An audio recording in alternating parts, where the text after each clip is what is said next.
మన గొప్ప మెజారిటీతో ఈ ఆలయ ప్రాంతం నుంచి వెళ్ళి మనం గెలిపించుకున్నాము. ముఖ్యంగా కాబట్టి మీ ముందు మీ బిడ్డగా మీ సమస్యల పట్ల మాట్లాడతానని చెప్పి కాబట్టి ఇంకా ఎక్కువసేపు మాట్లాడలేకపోతున్నాం. అక్కడ మన కోసం సమావేశం ఏర్పాటు చేసి కాబట్టి చేనేత కార్మికులు మా పద్మశాలి సోదరులందరూ కూడా జాతీయ చేనేత దినోత్సవ శుభాకాంక్షలు తెలియజేస్తూ ఏదైతే మన సమస్యల కోసం పోరాటం రాకముందే విదేశాల వస్త్రాన్ని తరిమి కొట్టాలి, స్వదేశ వస్త్రాలను ఉత్పత్తి చేయాలి, వ్యవసాయం తర్వాత ఎక్కువ ఉపాధి ఇచ్చేది ఎక్కువ జీవనోపాధి ఇచ్చేది చేనేత రంగమే కాబట్టి ఎంతో మందికి ఉపాధి కల్పిస్తున్నటువంటి చేనేత రంగం కుదేలు కావద్దని చెప్పి కేంద్ర రాష్ట్ర ప్రభుత్వాలు కూడా చేనేత కార్మికులకు అండ ఉండాలని చెప్పి ఆనాడు కోరుకున్నాం, ఈనాడు కోరుకుంటున్నాం.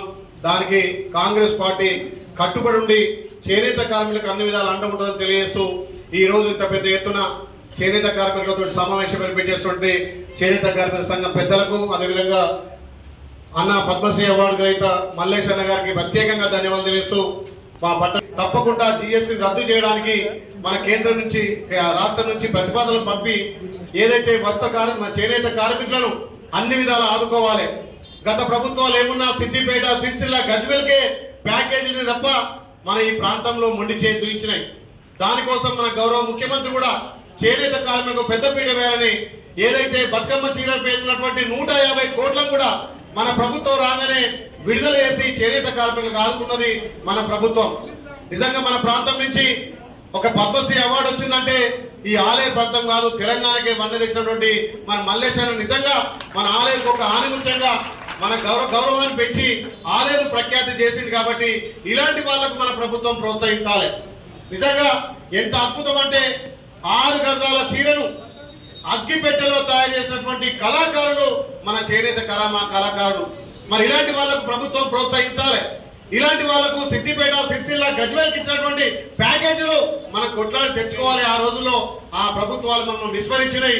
చేనేత కార్మికుడు ఈ చేనేత తప్ప వేరే పనికి పోలేని పరిస్థితి. చేనేత కార్మికులకు ప్రభుత్వం అండగా ఉండాలనే ఉద్దేశంతో వాళ్ళ మొండి బకాయిలు ఉండొద్దని చెప్పి మన గౌరవ ముఖ్యమంత్రి మొన్ననే 150 కోట్లు ఇలా విడుదల చేసిండు. అదేవిధంగా స్కూల్లో యూనిఫామ్ కానీ ఏదైనా వస్త్ర పరిశ్రమ కానీ ఏ మండల్లో ఆ మండలాన్ని తయారు చేసి వాళ్ళకి ఎక్కువ కూడా ఉపాధి కల్పేటట్టుగా చేసింది. కాబట్టి ఇంకా మీ సమస్యల పట్ల గౌరవ ముఖ్యమంత్రి తోటి ప్రభుత్వంతో ఖచ్చితంగా చర్చించి చేనేత కార్మికులకు ఉన్నటువంటి డిమాండ్లు కానీ వాళ్ళ సమస్యలు కానీ ముఖ్యంగా రేపు వచ్చే ఇందిరమ్మ ఇళ్లను కూడా మీకు సపరేట్ కోటా కూడా ఇస్తానని చెప్పి ఆలయంలోనే అది అమలు చేస్తానని చెప్పి చేనేత కార్మికులకు తప్పకుండా ఇందిరమ్మ ఇల్లు ఇప్పించే బాధ్యత నేను తీసుకుంటా. ప్రభుత్వ కార్యక్రమాలు, ప్రభుత్వ స్కీమ్లలో కూడా చేనేత కార్మికులకు సపరేట్ కోటా ఉండే విధంగా, ఎందుకంటే వెనుకబడ్డ వాళ్ళు ఒక చీర జనం నేర్స్తేనే వాళ్ళ గడుస్తుంది కాబట్టి ఇలాంటి వాళ్ళకు ప్రోత్సాహకాలు ఇచ్చి ప్రభుత్వం నుంచి బిర్రు లక్ష్మారాయణ, బేదు పలయ వీళ్ళు తొందర రావాలి.